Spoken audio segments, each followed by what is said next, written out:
à tous, c'est Pamela. Aujourd'hui, nous allons voir les communications intercellulaires. Les communications intercellulaires, c'est les différentes interactions que les cellules ont entre elles-mêmes et avec le milieu extracellulaire. Il en existe deux sortes, suivant la proximité des cellules. Donc, si les cellules sont éloignées, il va y avoir besoin d'une molécule, d'un messager pour aller communiquer du coup avec ces cellules. Et suivant si les communications, enfin les interactions sont proches, du coup ça va être plutôt par contact. Donc nous allons voir dans un premier temps lorsque les cellules sont éloignées. Donc, lorsque les cellules sont éloignées, il va y avoir donc besoin d'un messager, une molécule qui va faire office de messager. Et suivant la catégorie de la cellule, le messager agit de différentes façons. Donc, pour les cellules autocrines, donc le messager va agir sur la même cellule qui a été envoyée par elle-même. Il y a les cellules paracrines. Du coup, le messager, lui, va agir sur les cellules qui sont juste à côté, dans l'environnement. Et il y a les cellules endocrines. Là, le messager va aller agir sur une autre cellule qui est beaucoup plus loin et donc il va devoir un petit peu voyager dans le sang. Et donc le deuxième type, c'est pour les cellules qui sont assez proches les unes des autres. Donc là, l'interaction va plutôt se faire par contact. Donc ce sont les cellules juxtacrines. L'interaction comporte donc un contact et va former des adhésions intercellulaires. Donc revenons sur la communication des cellules éloignées entre elles. Donc pour communiquer, elles synthétisent des messagers. Ces messagers peuvent être des hormones, des enzymes, des médiateurs et ainsi que des récepteurs. Donc ces deux éléments, le médiateur et le récepteur, vont permettre aux cellules de communiquer suivant plusieurs étapes. Donc il existe 4 étapes. Première étape, la cellule va libérer le médiateur, l'enzyme ou l'hormone. Seconde étape, il y aura interaction du coup entre ce messager de la cellule A sur le récepteur de la cellule B. Troisième étape, le récepteur de la cellule B envoie un message via une réaction enzymatique le plus souvent vers la cellule A pour lui dire qu'elle a bien reçu le message. Et ensuite, quatrième étape, la cellule B du coup, va répondre à cette interaction, à cette information, en provoquant du coup plusieurs effets biologiques. Par exemple, contraction d'un muscle, ouverture ou fermeture d'un canal, voilà.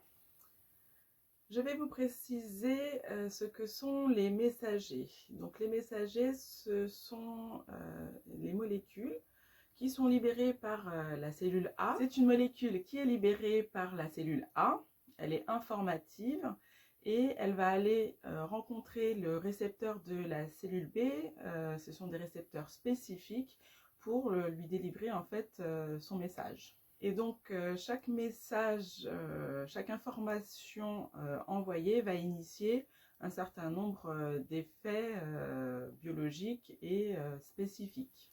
Les messagers sont de nature chimique diverse.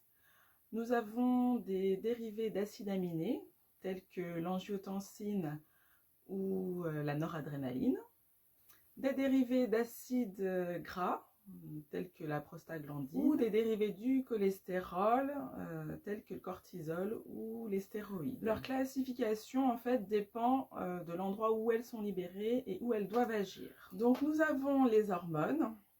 Les hormones, elles sont libérées par une glande, elles sont véhiculées par le sang, pour aller agir sur l'organe cible.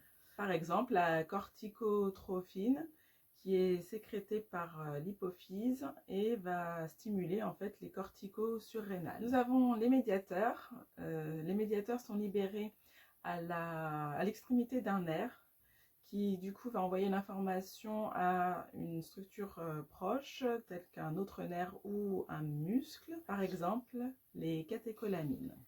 Nous avons également les cytokines. Les cytokines vont agir, elles, sur des populations en fait, de cellules qui leur sont proches, qui les ressemblent, soit proches d'elles ou un petit peu plus loin. Donc si c'est proche d'elles, donc ça va être plutôt le mode paracrine. Si c'est un petit peu plus loin, ça va être le mode endocrine. Elles peuvent également agir sur elles-mêmes, donc c'est le mode autocrine. Et enfin, il y a les molécules d'adhésion. Elles agissent en tissant des liens passifs entre cellules et impliquent des réactions par mise en jeu de signalisation intracellulaire.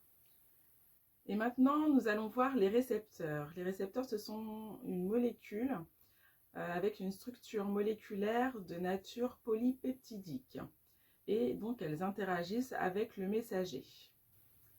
Cette interaction induit du coup un changement en fait de la nature du récepteur qui induit du coup un effet biologique.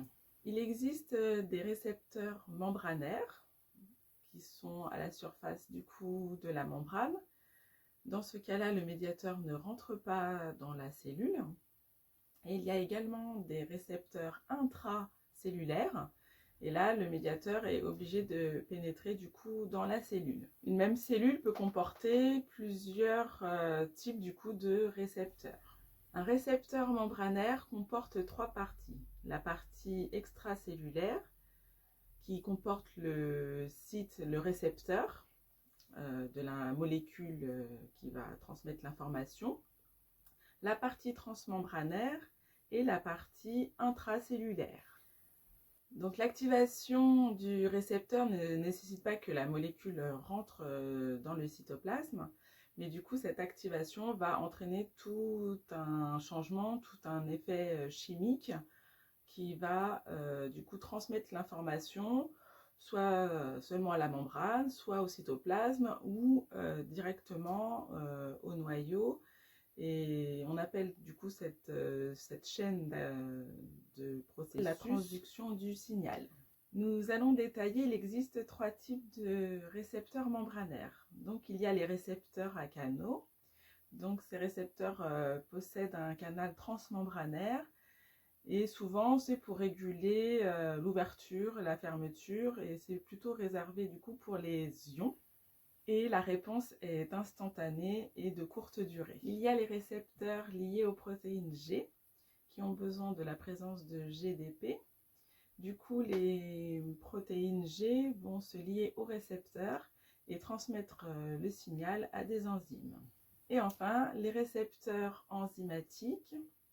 Ils possèdent leur propre activité enzymatique et la fixation du médiateur sur le récepteur va entraîner du coup l'activation de ce site. Et ensuite, il y a les récepteurs intracellulaires.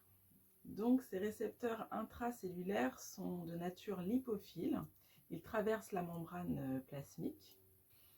Et ils vont se lier soit à un récepteur présent dans le cytoplasme et créer du coup un complexe messager-récepteur qui lui-même va du coup aller pénétrer dans et interagir avec l'ADN. Soit il va se lier avec une protéine intracellulaire qu'il va modifier pour qu'elle-même interagisse avec le noyau, avec l'ADN.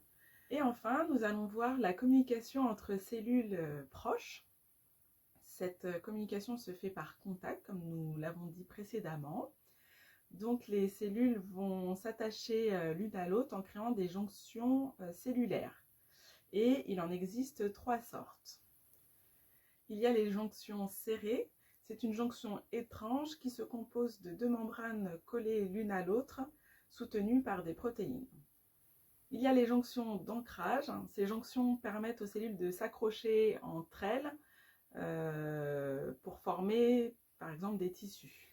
Et enfin, il y a les jonctions communicantes formées par des connexines. Ce sont des protéines membranaires qui, lorsqu'elles sont associées entre elles, forment une connexion. Donc ces connexions sont des canaux intercellulaires qui traversent la membrane plasmique des deux cellules. Et voilà, c'est fini pour les communications entre cellules et nous verrons la prochaine fois la transmission d'ADN. Merci à tous.